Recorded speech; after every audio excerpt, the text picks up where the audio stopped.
to the Inside Scoop on Capitol Hill. When he last joined us, freshman Congressman Seth Moulton was sitting alongside fellow Congressman Joe Kennedy, but this time he's here all on his own. Congressman, it's very good to see you. Thanks so much for being here. It's great to be back. So the Iran deal is pretty much a done deal. You've been one of the leaders as a freshman selling this to your colleagues. Why are you so sure you're right, Seth Moulton? I took a long time to make the decision to support the deal because I think it is absolutely essential that we prevent Iran from getting a nuclear weapon. And to really analyze it, you have to look at the alternatives. What will we do if we don't accept the deal? And really, there are two alternatives. There's going to war immediately, which will only set them back about 2 to 3 years. So clearly, the deal is a better alternative to that. The other really takes some time to investigate because it's trying to get a better deal. The reality, though, is that the sanctions are falling apart. Why not increase the sanctions? Isn't that a third option? It's not, because unfortunately the only thing that's worked, the only thing that's brought Iran to the table is not unilateral sanctions from the U.S. It's bringing Russia, China, India all together with the European Union partners.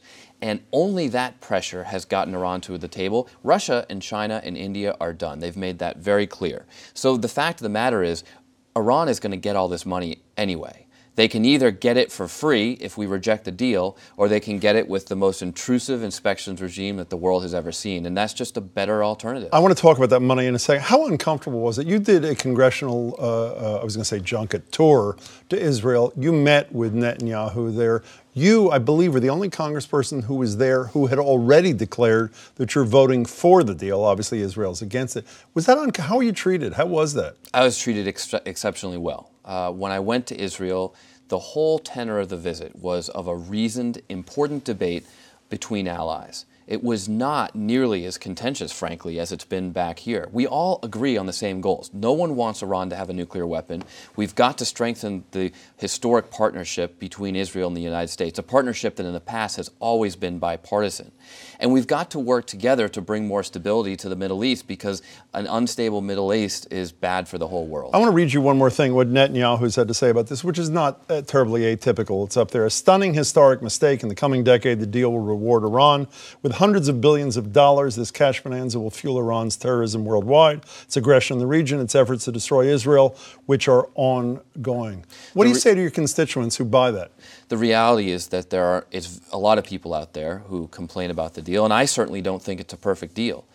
But in that entire statement from the Prime Minister, he doesn't say one thing about an alternative. What is your alternative? Did you ask him when you met with him in Israel? Yes. Yes, we did.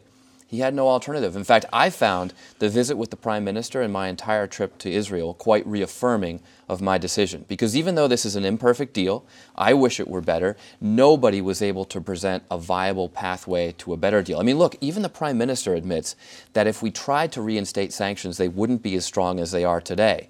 Now, explain to me how you would get a better deal with less leverage. It just doesn't make sense. Seth Moulton, the only person I know who's a more passionate supporter of this, maybe other than the president, is the vice president. You seem to be saying that if Joe Biden ultimately decides that he's going to get into this thing, that you're with him. Why? I read your quote. He's been a mentor to me. He's been very good to me. How? What's Look, I haven't said that. I think that what have you said? What I have said is that the best candidate in the race right now is Hillary Clinton. I think that she would do a fantastic job. But I also have great respect for Vice President Biden. He has been a political mentor of mine. How? He's one of the most authentic leaders that we know in America Everybody says today. Hillary is inauthentic. Does that not trouble you? I mean, almost the antithesis of what you and others say about Joe Biden. What I'm just saying is that Joe Biden is someone that I think a lot of people respect because he's honest and he's straightforward, and people know that he may sometimes say things that get him in a little bit of trouble, but people know that he's being honest with them. Did you see him on Colbert last week? In American politics. Did you see him on Colbert? It was incredibly moving. There's one piece that I had literally thought of you when he mentioned this thing. He's talking about moving through a crowd. Just listen to one little piece of this Biden interview with Colbert. I went out to Denver and I landed at a military base and I met a whole group of military family and all of us, and it was going great. And a guy in the back yells, "Major Bo Biden, Bronze Star, sir, served with them in Iraq." And all of a sudden, I lost it. How could you? I mean, that's not. I shouldn't be saying this, but you can't do that. Is that part of the deal too? I mean, everybody knows you served 4 tours of duty there. Is that this Beau Biden connection to your service? Is that part of the appeal of his father too? I have tremendous respect for Beau Biden's service, but to be honest, I don't know Beau Biden. I have great respect for the vice president. That's the man that I know. But you could see in that clip just how truly authentic he is. I mean, a lot of politicians would never let that go on TV.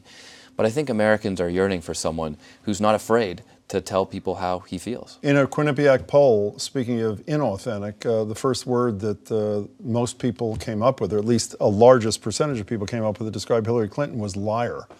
How do you overcome that issue if authenticity is such a critical issue? Look, I don't think Hillary Clinton's a liar. I think she did a remarkable job as Secretary of State. She's incredibly respected to this day in the United States Senate. I think she would be a great president of the United States. If he got in, who would you endorse? I'll have to make a decision. Bernie Sanders in the mix? Look, Bernie Sanders brings some important issues to the debate that we as Democrats obviously have to discuss. He's striking a chord with many people in America, but I don't think he's going to be the nominee of our party. So you're not saying you'd endorse Biden if he entered the race, are you or aren't you? Look, I'm just saying that I think Secretary Clinton and Vice President Biden would both be great presidents and frankly, a lot better than the other candidates currently. You know, I think you would agree. You've only been there a handful of months. Hyper-partisanship is one of the reasons why the American people consider this Congress to be amongst the most dysfunctional of all time. You amazingly did a joint event with the Republican you beat, Richard Tassay, during the summer. I don't think that's happening in the other 434 districts. Pope's going to be there. I know you're bringing a military chaplain with you, and you have a lottery with some of your constituents. The Pope is where the president is, and then some on things like immigration, income inequality, climate change. Is any person who's on the other side of that going to be moved by what the leader of the Catholic Church has to say? I hope so, because in the conversations I've had with many of my Republican colleagues, there are a lot of Republicans who are supportive of things like comprehensive immigration reform. I've gotten to know a relatively conservative member of Congress, a Republican from Oklahoma, because we're fellow veterans, and we actually went down to Fort Benning together to see the first women going through Ranger School. We're driving around Fort Benning in an Army van, and he looks at me and says, "You know, would you like to work on comprehensive immigration reform?" Now, I was a little taken aback. I said, "What kind of comprehensive..." Did he whisper that, or did he say it out loud? Well, look, I mean, the point is, there are a lot of studies that show there are the votes today in the Congress, Republicans and Democrats, to pass comprehensive immigration reform. If we brought the Senate bill that passed a couple years ago to the floor.